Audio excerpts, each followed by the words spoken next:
Video and updates के लिए bell icon पर प्रेस करें और ऑल पर सेट करें। शुरू करते हैं अल्लाह के बाबरकत नाम से जो बड़ा मेहरबान और नहायत रहम वाला है। तमाम तारीफ़ें मेरे अल्लाह रब्बुल इज़्ज़त के लिए हैं। खौफनाक कहानियों के मुअज़्ज़ज़ नाज़रीन को मेरी तरफ से अस्सलाम वालेकुम। उम्मीद करती हूँ आप सब लोग खैरियत से होंगे, जहाँ होंगे खुश होंगे।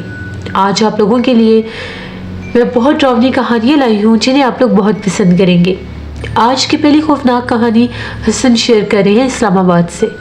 हसन कहते हैं मैं इस्लामाबाद का रहने वाला हूँ और आज आपके साथ अपनी ज़िंदगी में पेश आने वाली बहुत ही ज़्यादा डरावनी कहानी शेयर करना चाहता हूँ। आज से 3 साल पुरानी बात है। मेरे कुछ दोस्त आए हुए थे, वो लोग इंग्लैंड से आए हुए थे, पाकिस्तान। हम लोगों का एक घर होता था मरी में।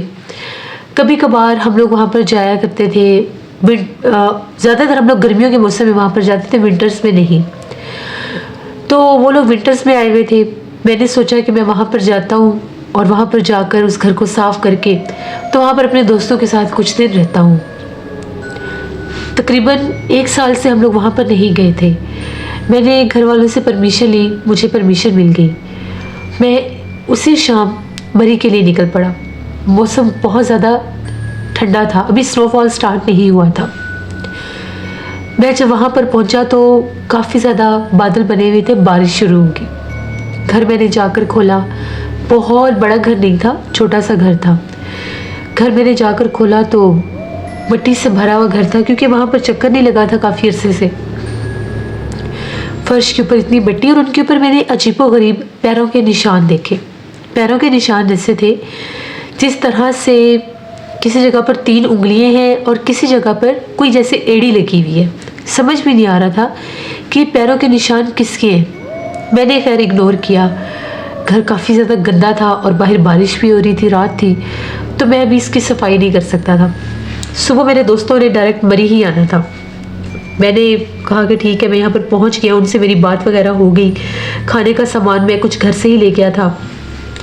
वहाँ पर हम लोगों का जो एक रूम था, वहाँ पर बाकायदा सोने का सिस्टम था, बिस्तर वगैरह सब कुछ था। मैंने वहाँ पर आतिशदान में आग जलाई, लकड़ियाँ वगैरह सब कुछ वहाँ पर मौजूद थे। आग जलाई वहाँ पर। जैसे थोड़ी देर हुई मैं बैठा हुआ था, तकरीबन 1-2 घंटे हुए होंगे मुझे। मैंने खाना खाया। बाहर तेज़ बारिश थी। मैंने खिड़की के कर्टन हटाए हुए थे। आतिशदान में आग जल रही थी और मैं वहाँ पर अकेला बैठा हुआ था। तभी एकदम से ऐसे लगने लग गया कि जिस तरह से छत के ऊपर कोई छलांगे लगा रहा है। अब मुझे समझ भी नहीं आ रहा था कि छत के ऊपर कौन छलांगे लगा रहा है। ऐसे मौसम में तो बिल्ली भी नहीं होती। ऐसे लगे बार बार छत के ऊपर कोई कूद रहा है। अब वहाँ पर उस घर का स्टाइल ऐसा था कि छत के ऊपर जाने का रास्ता नहीं था। हम लोगों ने सीढ़ी रखी ही नहीं थी। सिंगल फ्लोर पर ही वो घर था। फिर छत के ऊपर कोई कैसे चढ़ सकता था? और वैसे भी घर का स्टाइल हट स्टाइल में था, ऊपर चढ़ना भी आसान नहीं था।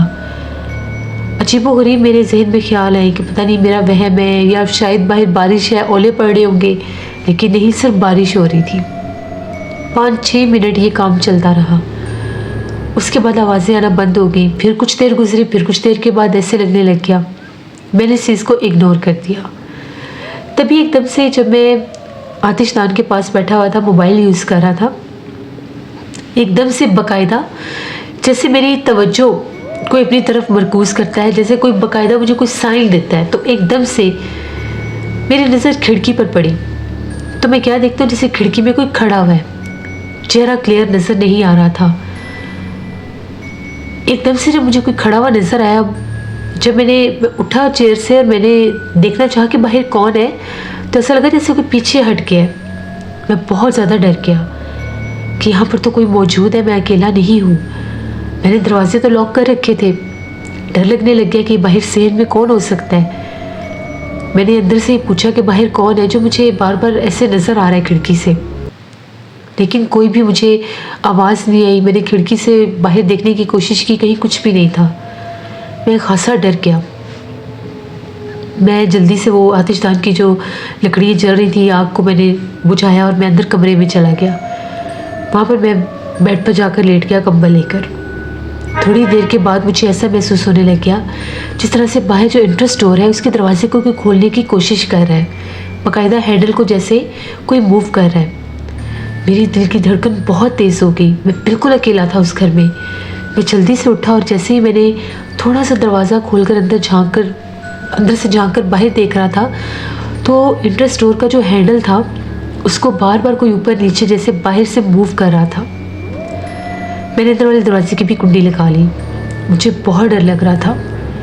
तभी मुझे बाकायदा महसूस हुआ कि जिस तरह से वो दरवाज़ा खुल गया है और कोई अंदर आया है। कदमों की आहट मुझे महसूस होने लग गई, लेकिन कदम इतने वज़नी थे जैसे पता नहीं कौन है वहाँ पर। मैं तो बस अल्लाह को याद कर रहा था कि अल्लाह मेरी मदद कर, मुझे डर लग रहा है बहुत ज़्यादा। कमरे में जब मोबाइल लेकर जाते थे वहाँ पर सिग्नल्स नहीं आते थे, सिर्फ आतिशदान तक विंडो के पास बैठते थे तो वहाँ तक सिग्नल्स आते थे। फ़ोन भी किसी को नहीं कर सकता था। कमरा भी बहुत बड़ा नहीं था, छोटा सा कमरा था। उस कमरे में भी एक खिड़की थी और उस खिड़की को मैंने अच्छा सा बंद किया हुआ था, पर्दे वगैरह आगे किए हुए थे।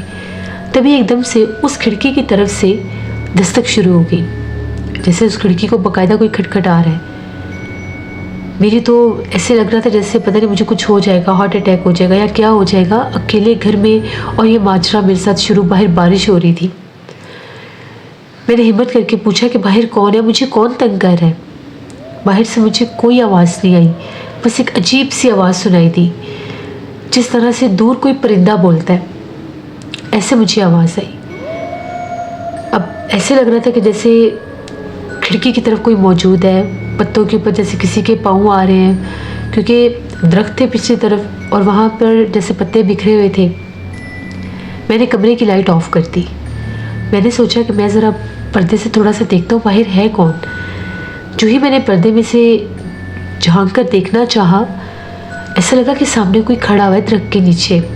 उसकी एक आँख थी, पूरा काला जिस्म था उसका और बहुत लंबे बाल थे जिस्म के ऊपर। क्योंकि जब मैं उस घर में आया था तो मैंने लाइट सारे घर की ऑन की हुई थी, बाहर से भी, कि पता लगे कि इस घर में कोई है। मैंने उसको देख लिया। वो जो भी मखलूक थी, एक आंख माथे के सेंटर में थी। इतने बाल थे चेहरे पर कि बाकी चेहरा जाहिर नहीं हो रहा था, बस एक सुर्ख रंग की ज़ुबान बाहर निकली हुई थी। अब मुझे पता लग गया कि ये कोई इंसान नहीं, कोई गैर मरी मखलूक है, कोई जिन्नात है जो मुझे तंग कर रहे हैं। मैंने आयतुल कुर्सी पढ़ना शुरू कर दी और मैं अपने बिस्तर पर लेट गया। अल्लाह का नाम, अल्लाह को याद करने लग गया कि अल्लाह मैं खैरियत से बस सुबह हो जाए और मैं यहाँ से जा सकूँ। थोड़ी देर गुजरी, कहीं मेरी आंख लगी खौफ में, तो मेरे पाँव के अंगूठे को कुछ छेड़ कर जैसे मुझे बहुत ज़ोर से उठाने की कोशिश कर रहा था।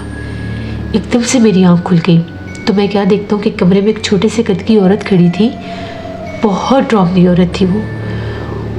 उसकी इतनी बड़ी बड़ी आंखें थी, बड़ा अजीब सा चेहरा था, जैसे उसकी टेढ़ी सी गर्दन थी और वो बिल्कुल सामने खड़ी थी। मेरी चीखें निकल गई उसको देखकर, बस उसको देखने की देर थी। मैंने फिर रात नहीं देखी। मैं फ़ौरन उठा, मैंने अपना मोबाइल उठाया, जूते पहने, मैं कमरे से बाहर भाग गया, घर से भी बाहर निकल गया।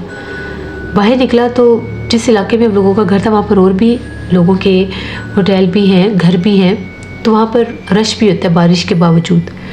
तो वहाँ पर कुछ लोग थे, वो जैसे एक होटल टाइप की जगह थी, चाय वाला होटल था, वहाँ पर बहुत लोग थे, आग जलाकर बैठे हुए थे।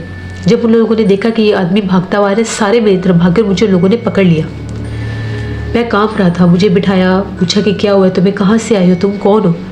मैंने उन्हें बताया कैसे ऐसे यहाँ पर हमारा घर है और मेरे साथ ये हादसा हुआ है कि मखलूक मुझे बहुत ज़्यादा डरा रही है। वहाँ पर एक बूढ़ा आदमी बैठा था। उसने कहा कि ये घर तो काफ़ी अरसे से बंद है, तुम यहाँ पर कैसे आए हो। मैंने बताया कि ये घर हम लोगों का ही है और काफ़ी अरसे से बंद है, मेरे कुछ दोस्त आए हुए थे तो मैं उनके लिए यहाँ पर पहले एक दिन आ गया और अब मुझे यहाँ पर कोई मखलूक रहने नहीं दे रही। वो जो बुजुर्ग शख्स था उसने ये कहा कि मैं अक्सर इस घर के पास से गुजरता हूँ, मुझे अक्सर इस घर में से आवाज़ें आती हैं, जैसे यहाँ पर बच्चे भी हैं और औरतें भी हैं। मैं तो ये समझता हूँ कि यहाँ पर कुछ लोग रहते हैं। अक्सर वहाँ से जैसे झाड़ू लगने की आवाज़ आना, 1 से 2 बार बकौल उनके कि मैंने इस घर में एक औरत को भी जाते देखा है। मैंने कहा कि नहीं, ये घर तो काफ़ी अरसे से बंद है। उन बुजुर्ग ने ये कहा कि ये जो मैंने लोग देखे हैं यहाँ पर आते जाते, ये मैंने कुछ अर्सा पहले देखे थे। दरमियान में से ये घर बिल्कुल जैसे खाली हो गया, क्योंकि वो पहले मुझे मैंने भी उन्हें बताया था कि घर तो काफ़ी अरसे से बंद है। उन्होंने कहा कि मैंने भी काफ़ी अरसा पहले यहाँ पर कुछ लोगों को देखा था। मैंने कहा कि यहाँ पर कोई भी नहीं रहता, ये तकरीबन पिछले 1-1.5 साल से ये बंद ही पड़े।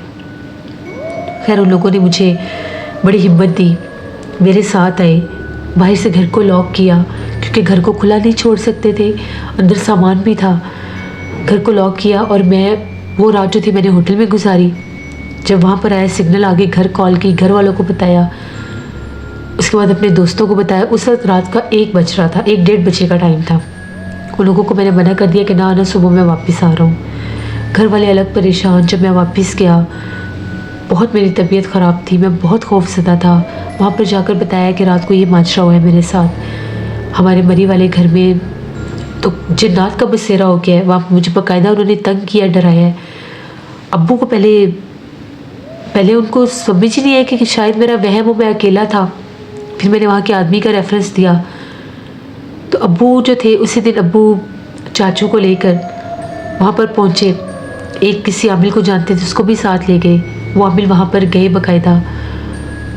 अब्बू वहाँ से शाम को वापस आए तो अब्बू ने बताया कि वो जो आमिल थे उन्होंने वहाँ पर पूरे घर का विज़िट किया है, पूरे घर को चेक किया है। उस घर का जो पिछला हिस्सा था वहाँ पर एक छोटा सा बागीचा टाइप था।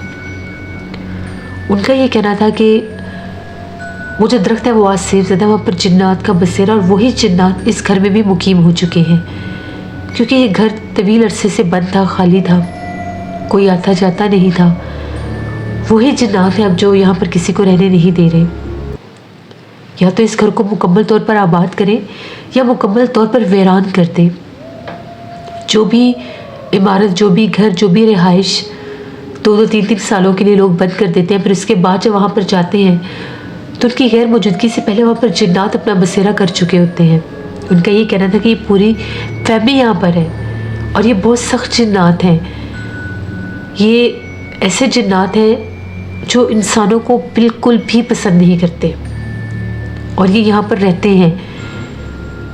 बड़े जालिम जिन्नात थे वो।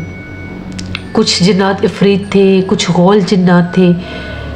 फिर उन्होंने ये कहा कि बेहतर यही है कि आप लोग यहाँ पर मत रहें, या तो इसको बेच दें और अगर रहना है तो मुकम्मल तौर पर रहें, इसको आबाद करें, यहाँ पर कुरान पाक पढ़ा जाए, नमाज़ पढ़ी जाए, इबादत की जाए, तो शायद ये जिन्नात यहाँ से चले जाए। फिर अब्बू ने कुछ मशवरा किया। 1 माह के अंदर अंदर अब्बू ने वो घर बेच दिया। वहीं कि किसी फैमिली ने वो घर ख़रीद लिया हम लोगों से। उसके बाद वो लोग वहाँ पर रहे या नहीं रहे हमें नहीं पता, लेकिन जो कुछ मेरे साथ हुआ मैं उसे नहीं भूल सकता था। यहाँ तक कि उस हादसे के बाद मैं काफ़ी अरसा बीमार भी रहा। मेरे जहन पर बोझ पड़ गया था, खौफ आता था, अकेला सो नहीं सकता था। अकेला सोता था तो वो औरत का चेहरा, बाकायदा उसका वजूद मेरी आंखों के सामने आ जाता था। आंखें खोलता था तो कुछ भी नहीं होता था। तो ये मेरी ज़िंदगी की एक कहानी थी जिसे मैं कभी फरामोश नहीं कर सकता, जो मेरे साथ हुई। और मैं इसे ये भी मैसेज देना चाहता हूँ कि कभी भी अपने घरों को अकेला ना छोड़ें। अगर आपने वहाँ पर रहना होता है तो तभी उन घरों को आप रखें, वरना जो घर बिल्कुल वीरान कर दिए जाते हैं फिर वो घर ऐसे ही आसेफ ज़दा हो जाते हैं। बहुत शुक्रिया हसन आपका। जैसे ये थी आज की खौफनाक कहानी। अपना फीडबैक मुझे ज़रूर दें, आप लोगों को कैसी लगी। आप लोग भी अपनी खौफनाक कहानियाँ शेयर कर सकते हैं डिस्क्रिप्शन बॉक्स में दिए गए ईमेल आईडी nushinmir57@gmail.com पर। इसके अलावा आप लोग मुझे कमेंट बॉक्स में भी स्टोरी शेयर कर सकते हैं। हॉरर स्टोरीज़ ऑफिशियल पर भी मैं स्टोरी ऑन एयर कर रही हूँ, उसको भी जाकर विजिट करें एंड सब्सक्राइब करें। अपना बहुत सा ख्याल रखिएगा। अपनी ढेरों दुआओं में मुझे, मेरी फैमिली, मेरे पूरे पाकिस्तान को याद रखिएगा। Thank you for listening my stories. Stay blessed. Allah निगहबान।